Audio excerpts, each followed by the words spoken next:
What if I told you there are tiny psychological tricks that can completely change how people see you within minutes? Princeton psychologists Janine Willis and Alexander Todorov found that people form a judgment of your trustworthiness, competence, and likability within 100 milliseconds of seeing your face. So what controls that verdict? 3 things, and none of them are what you think. Trick 1. Warm before you speak. The slow smile. Most people, when they see someone new, either force an immediate smile, which reads as fake and salesy, or they stay neutral, which reads as cold. Neither works. The move? Delay your smile by about half a second. Look at them first. Let it register that you're seeing them specifically. Then let the smile spread. This is called a slow smile, and psychologists have studied it extensively. It reads as genuine because genuine smiles don't appear instantly. They build. Try this the next time you walk into a room and watch how differently people respond to you. Trick number 2. The eyebrow flash. This one sounds weird, but pay attention next time you watch 2 people who actually like each other. When they first spot each other from across a room, their eyebrows flash up for about 1/5 of a second. It's unconscious. It's a primal signal that says, I recognize you. I'm glad you exist. You can do this deliberately. When you make eye contact with someone new, let your eyebrows briefly rise. It signals non-threat, warmth, openness. People feel it, even if they never consciously notice it. Trick number 3. Enter rooms like you belong there. Here's a cold fact. When you walk into a room hesitantly, door barely open, slipping in, looking for a corner, your nervous system is already broadcasting submission signals. Slow walk, tight posture, eyes down, arms close to body. Contrast that with someone who opens the door all the way, pauses briefly in the doorway, scans the room with a calm expression, and then walks in with a normal, not exaggerated, pace. Their body is broadcasting a completely different signal. I am not afraid of this space. You don't have to be confident. You have to perform the physical behaviors of confidence. Because here's what Amy Cuddy's research tells us. Your body posture doesn't just signal your mood to others. It signals your mood to you. Open posture actually changes your cortisol and testosterone levels within 2 minutes. Your body lies to your brain, and your brain believes it. Trick number 4. The name repeat, but do it correctly. Everyone says repeat the person's name when you meet them, but most people do it in a way that sounds like a salesman. Nice to meet you, Jake. Weird. Robotic. The correct version. When someone tells you their name, use it once, naturally, in your first or second sentence. So Jake, how do you know host? Then let it go for a few minutes. Use it again later in the conversation. Spaced, natural repetition, not a chant. This works because nothing sounds sweeter to a person's ears than their own name. That's literally from Dale Carnegie, and it's been backed by neuroscience. Your name activates a unique pattern of brain activity that other words simply don't. Okay, this is where most people fall apart. The conversation itself. You've done the first impression, now you have to actually talk to this human. Here are the tricks that genuinely work. Trick number 5. Never ask, what do you do? Ask this instead. What do you do is the most boring conversation opener in existence. Everyone hates being asked it.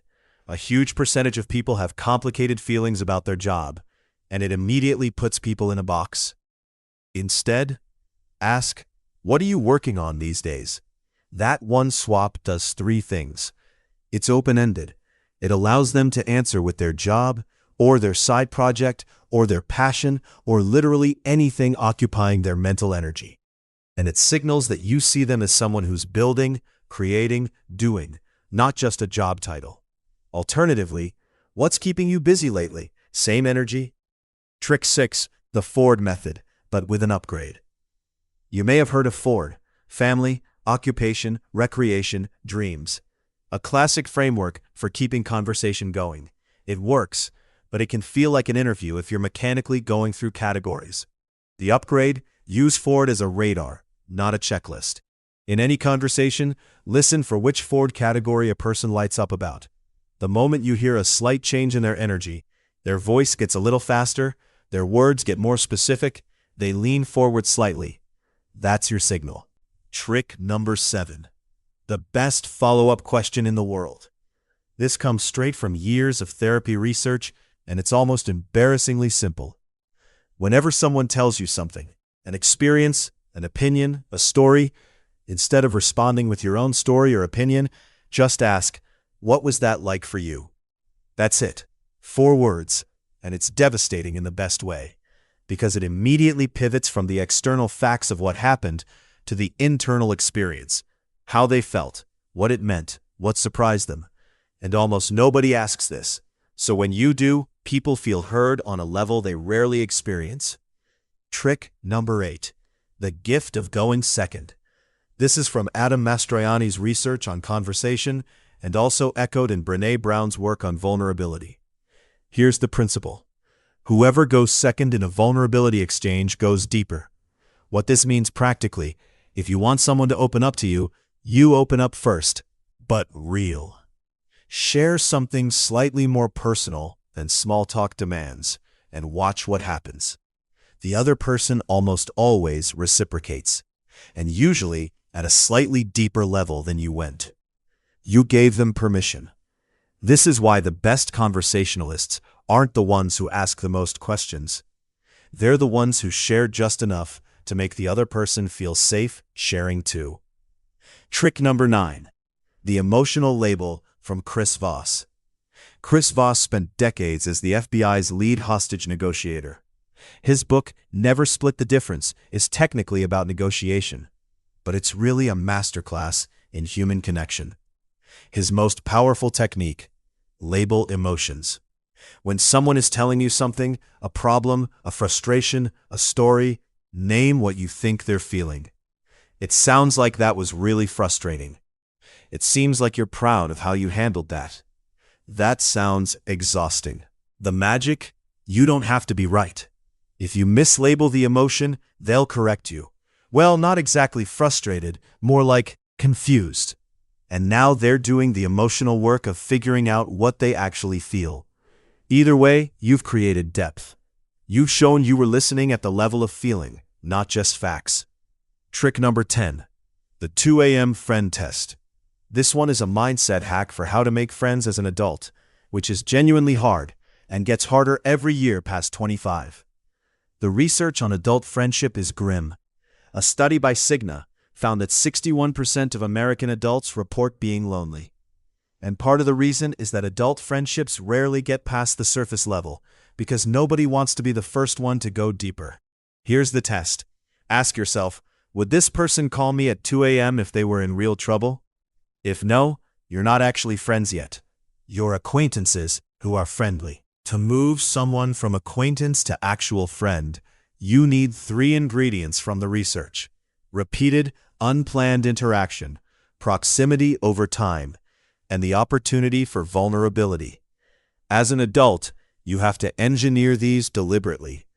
Invite someone to do something low stakes a second time, a third time. Let conversations go past the polite. Ask a slightly uncomfortable question.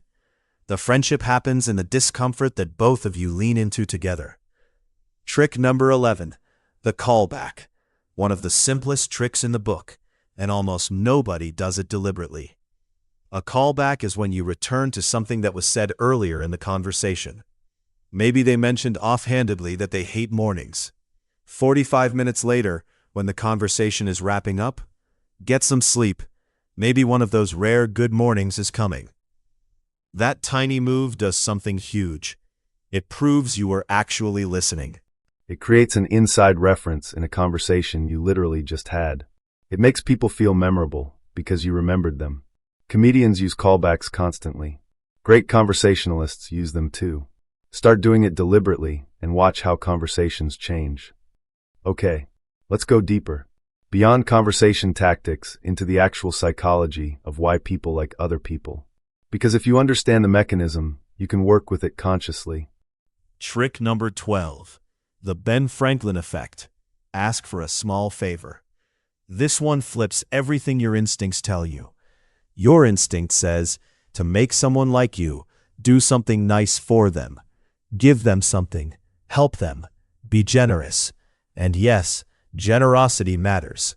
But there's a counterintuitive move that works even better in the early stages of a relationship. Ask them for a small favor. Here's why. Benjamin Franklin noticed this phenomenon centuries ago. Hence the name. When we do a favor for someone, our brain resolves the cognitive dissonance by deciding we must like them.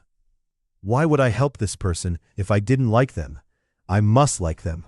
Small, easy-to-fulfill requests activate this. Hey, could you recommend a good book on this? Do you know a good place to eat near here? Could you show me how you did that? People who help you feel warmer toward you. It's backwards. It's real. Trick number 13. The Prattfall Effect. Strategic imperfection. In 1966, psychologist Elliot Aronson ran a study where participants listened to recordings of someone either performing brilliantly on a quiz or performing averagely. Then they heard two versions, one where the person spilled coffee on themselves and one where they didn't. The result? The brilliant performer became more likable after spilling the coffee. The average performer became less likable. What this tells us: for people who seem competent, showing a small vulnerability or imperfection makes them more human and more likable. It's called the Prattfall Effect. Practically, don't hide your small flaws in conversation. Laugh at yourself when you fumble a word. Admit you don't know something. Share a small embarrassing story. These are not weaknesses. In the right context, they're likability amplifiers. Trick number 14. The exposure effect. Just show up. Robert Zionk's mere exposure effect is one of the most replicated findings in social psychology.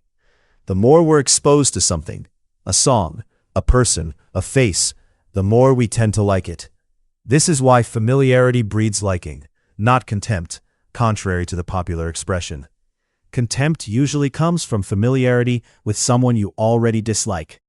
But for neutral strangers, just being around them more makes them like you more. Practically, say yes to things even when you don't feel like it. Show up to the recurring event. Be the person who's consistently, reliably around.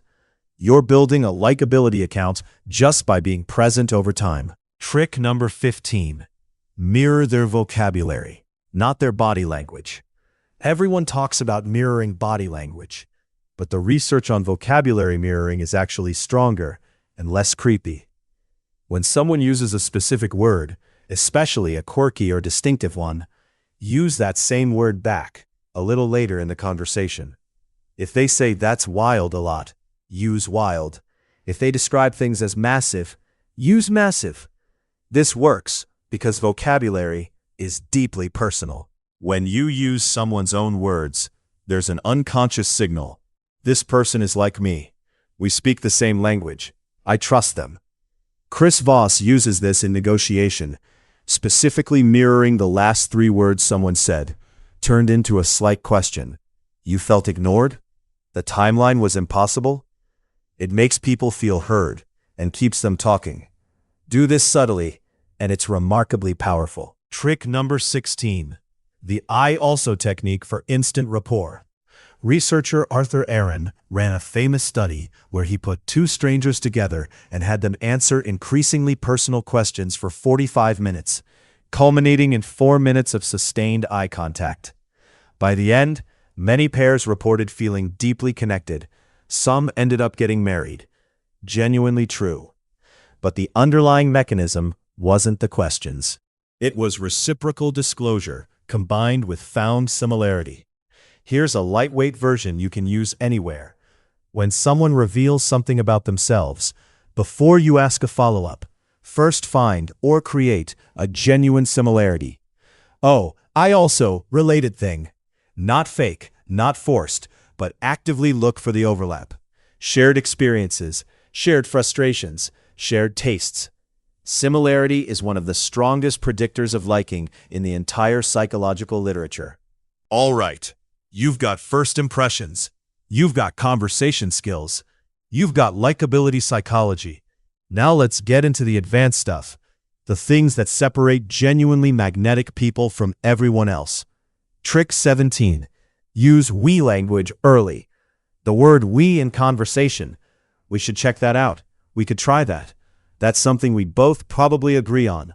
Builds an us. It signals alliance. It creates a subtle in-group of just two people. Politicians and great salespeople know this intuitively. Start using it deliberately, but early.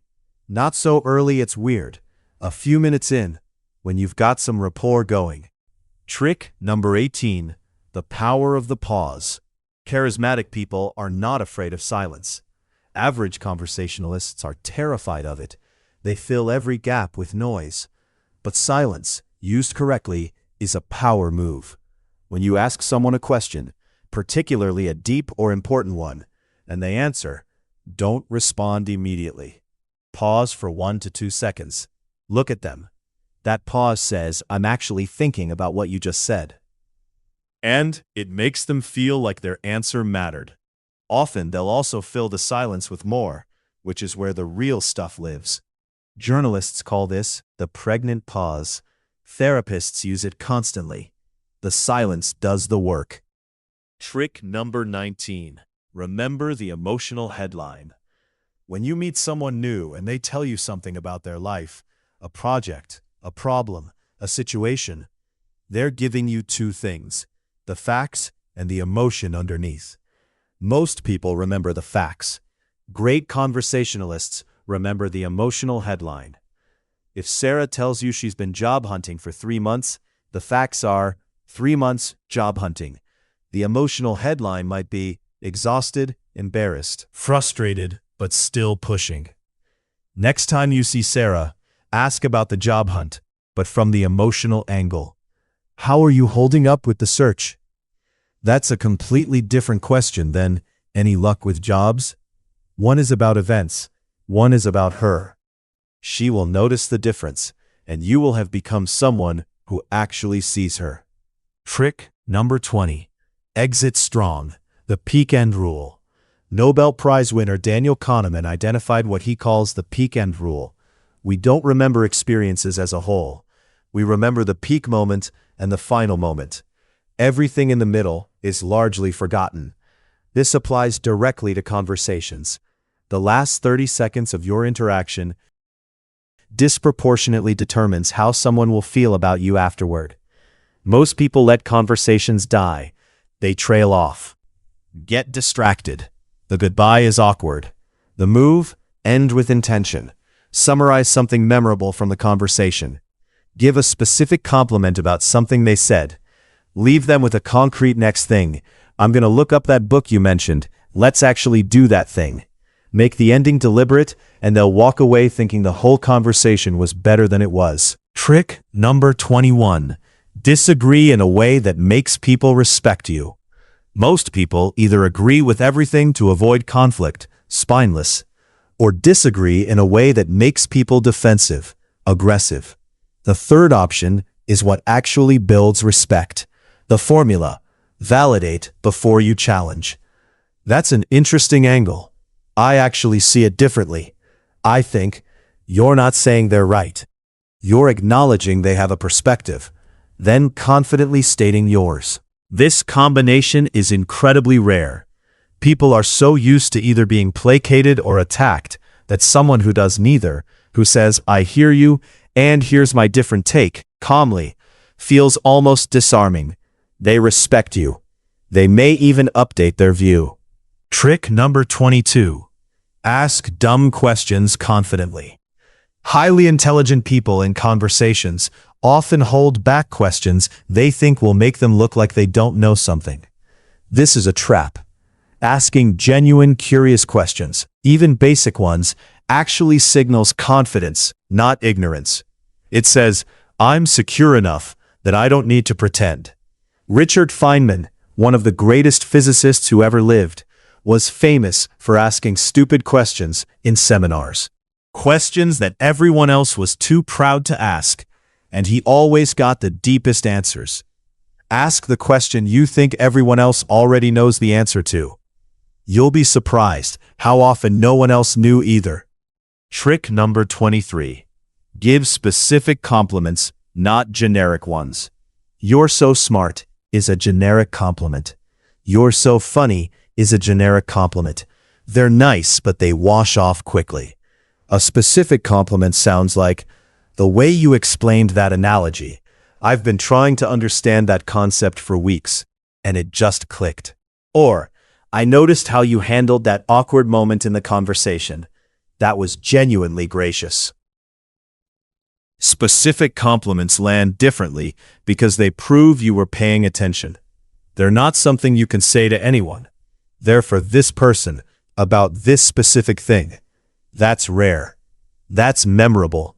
And it makes you memorable. Trick number 24. The high note question to end any conversation. Whenever you want to end a conversation in a way that leaves people feeling great, ask this as your last question. What are you most excited about right now? Not what are you up to, most excited about. It forces them to access a positive emotional state in the last moments of your interaction. They associate that positive feeling with you. That's basic classical conditioning, and it works. They'll walk away feeling good, and they won't entirely know why. Okay? I want to spend a few minutes on stuff that most social skills content never touches. Because if you only fix the surface behaviors without understanding what's driving them, you'll plateau. The status game and how to play it without playing it. Whether we like it or not, every social interaction has an implicit status dynamic. Not dominance exactly, but a sense of who takes up more space, who defers, who leads the frame. Most people default to low-status behaviors without realizing it. Excessive agreement, up-talking at the end of sentences, apologizing unnecessarily, shrinking physically, laughing at things that aren't funny. And most advice on high-status behavior overcorrects to dominance, which is off-putting. The sweet spot is something researchers call secure attachment style in social settings. The characteristics: you're comfortable taking up your natural space. You're not anxious for approval, but you're also not performing indifference. You can hold your frame without needing to crush someone else's. Practically, stop apologizing for existing. Stop filling silences out of anxiety. Stop over-explaining your opinions. Say what you mean at the volume and pace that feels natural to you. Genuinely high-status people don't try to dominate. They're just not afraid. And that absence of fear reads as authority. The attachment style revelation. Here's something that changed how I see almost every difficult social interaction I have. John Bowlby's attachment theory, developed for parent-child relationships, has been extended to adult relationships, and it is extraordinarily explanatory. Basically, depending on your early experiences, you developed one of a few primary relationship patterns. Secure, comfortable with closeness and independence. Anxious, craves closeness, fears abandonment, can come across as needy. Avoidant, uncomfortable with closeness, pulls away when things get too real. Here's the social skills application. When someone behaves strangely in a relationship, pulls away after getting close, or suffocates you with attention, or is inconsistent, they're probably not being malicious. They're running their attachment programming. Understanding this stops you from taking social behavior personally, and it helps you adapt. With anxious people, give explicit reassurance and consistency. With avoidance, give space and don't interpret withdrawal as rejection. With secure people, just be yourself, because they'll meet you there. This one insight made me dramatically less reactive and confused in social situations. You stop asking, why is this person being weird, and start asking, what are they protecting? Okay, we've covered 24 specific techniques: first impressions, conversation tools, likability psychology, advanced moves, deep frameworks. Here's the thing about all of it. Every single technique I just gave you works better. Sometimes twice as well, sometimes 10 times as well, when you bring one thing to it. And that thing is genuine curiosity about the person in front of you. Not technique, not performance, not a checklist. Just actual interest in this human being. Here's why that matters mechanically, not philosophically. When you're genuinely curious about someone, your follow-up questions are better because they're based on what they actually said. Your compliments are more specific because you noticed more. Your pauses are comfortable because you're not anxious. You're just thinking. Your body language relaxes because you're focused outward, not inward. Curiosity is the operating system. The techniques are the apps. The apps run better when the OS is solid. So yes, use the tricks, practice them, make them habits. But underneath all of them, keep asking yourself, what's actually interesting about this person? That question will do more for your social life than any single technique I mentioned today. All right, let me give you a quick hit of what we covered. First impressions. Slow smile, eyebrow flash. Enter rooms like you belong. Conversation. Ask what are you working on. Use emotional labels, callbacks, the what was that like for you question. Likability. Ben Franklin effect. Prattfall. Mere exposure. Specific compliments. Advanced. Disagree without aggression. Pause deliberately. Exit on a high note. Deep. Understand status without performing it. Understand attachment so you stop taking things personally. And underneath all of it, genuine curiosity. That's the cheat code. If you actually try 5 of these this week, just 5, your social life will look different in a month. I promise you that. If this video added value, subscribe. I make videos like this regularly, packed with actual research and actual applicable stuff. No fluff, no filler. Leave me a comment. Which trick are you trying first? I'm reading all of them.